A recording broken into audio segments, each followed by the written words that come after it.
Does it take more faith to stay in the boat or to walk on water? Maybe that's an unfair question, but I think it's something we need to ponder today. At first glance, it would appear to be an incredible accomplishment of faith to step out of a boat with the expectation that you could walk atop the water. But as some commentators have pointed out, from the very beginning, the writer of the Gospel of Matthew offers subtle clues that perhaps Peter was motivated by something other than tremendous faith. Maybe getting out of the boat was the action of little faith. It's been a long day for Jesus. Feeding 20,000 people will do that to you. Jesus sends the disciples out. It's a common phrase in the Gospels, Jesus sending, directing. And then, rather than getting in the boat with the disciples, Jesus goes up the mountain to pray by himself. And I see in that brief mention in the Gospel a reminder of how important our self-care is, how important our prayer life with God is, to spend time in prayer away from the rigors of the day, to sit in the presence of God, to be refreshed and renewed. This is a timely reminder at this time of year. Rest and renewal is built into the very framework of creation. Some would argue that the crown of creation is humans, but others say no, the crown of creation is Sabbath rest, not human beings. God, with humanity and the whole of creation, enters into God's rest on the seventh day. And Jesus goes off by himself to pray. When evening came, the disciples are in the boat and a storm bears down upon them. They are far from land. They have been rowing all night. They are not getting anywhere. The wind is against them. They are exhausted. Many of these disciples are trained fisherfolk. They know how to handle a boat, but not this boat, not this time. Early in the morning, in that ethereal, mystical time, a time before sunrise, when they are tired but not really awake, but not asleep either, when they're in between the shadows of night and the rays of hope in the morning. And it is there at this liminal moment in time that Jesus comes walking to them on the water. The disciples see Jesus, although they do not know it is Jesus. And they are terrified. They cry out in fear. And then the words, the holy, gracious words, "Take heart, it is I, do not be afraid." What those words do to us. In the midst of fear, a voice that says, "I am with you." In the midst of the struggles of life and the challenges we face, we hear a voice that says, I am with you to the end of the age. Peter calls out, "If it is you," and Jesus says, "Come." That's it. One word. That's all that Peter needs. One word. Not like the 3 words of denial that he speaks a short time later in the gospel. No, just one word. And Peter steps out of the boat and he walks toward Jesus. Now, we don't know how Jesus said that word. Does Jesus say it with that calm, reassuring voice, "You can do it, it's okay"? Or is it said with a rolling of eyes and a note of exasperation in his voice? Just once, Peter, couldn't you be less impetuous and stay in the boat? We're not sure how Jesus said it. But Peter looks down, and Peter feels the storm buffeting him, and he starts to sink. But Jesus reaches out like he's always reaching out, a hand, a gesture, a word, grace, care, love. This is an amazing story. It's otherworldly.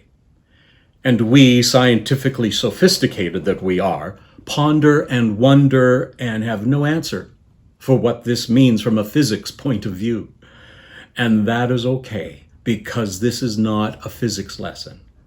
The intent of the story is to draw us in and ask, who is this? We come to the story with the question, what does this mean for us?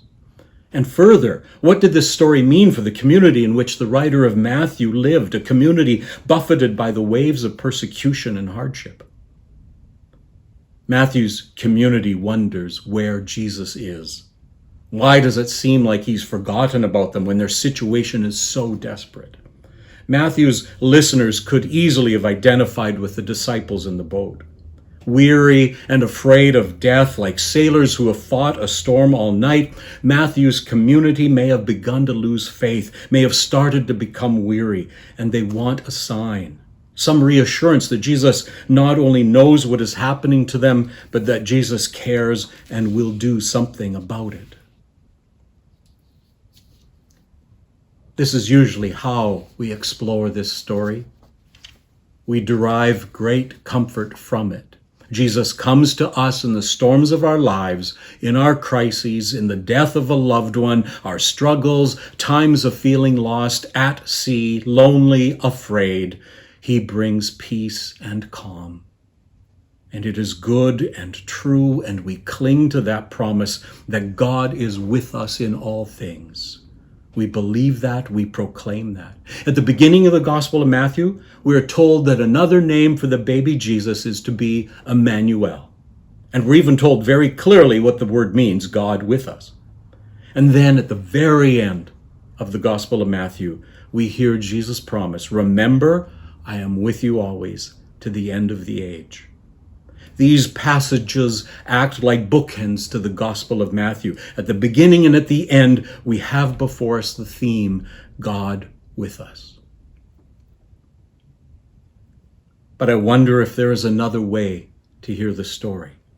Perhaps there is another way God speaks to us in the chaos of our times in this COVID era. What if we hear it this way? When Jesus says to Peter, you of little faith, maybe Jesus was asking, why, Peter, of all the people in the boat, were you the only one who doubted that it was me coming to aid you in the storm? Why didn't you have enough faith to stay seated in the boat with the others and let me come to you? Just wait in the boat and have some faith that I'll be with you. So maybe this is not a miracle story. Maybe this is a story about Peter abandoning those in need. Maybe, oh, you of little faith is not that Peter sank. Maybe those words were spoken because Peter wanted to get out of the boat. Maybe Jesus said, oh, you of little faith, because Peter abandoned his friends, abandoned those in need. He was a professional fisher folk after all. He was skilled in navigating the lake. He would have experienced storms before. But he was needed by the community, by those in the boat, and he left them behind. Note that Jesus only rebukes Peter for the lack of faith. To the others seated in the boat, Jesus just comes, gets in the boat with them, and there is a great calm as the storm ceases. Well, Peter is often referred to in biblical commentaries as being a prototype disciple. This is not what we want in a prototype disciple. He left them for his own personal reasons. Was it his own ego, his impulsiveness? Whatever it was, he abandoned his friends. He's forgetting those he left behind. And maybe that is what we need to ponder in these storms going on around us now. With COVID-19, with a climate emergency, anti-racism rallies, murdered and missing Indigenous women and girls, affordable housing crisis, an opioid crisis, stretched thin mental health services and support, and millions needing to access food banks, 1/3 of whom are children. Are we forgetting who is left behind? Is that what we've done as a society? Do we value individual freedom and choice so much that we fail to discern who is in the boat with us? Have we stepped out of the boat?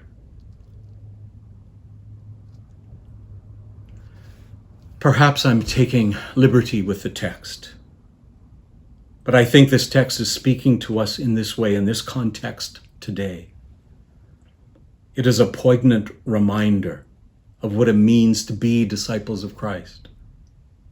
Who have we left behind? Who have we left in the boat when we've gone off ahead? Amen.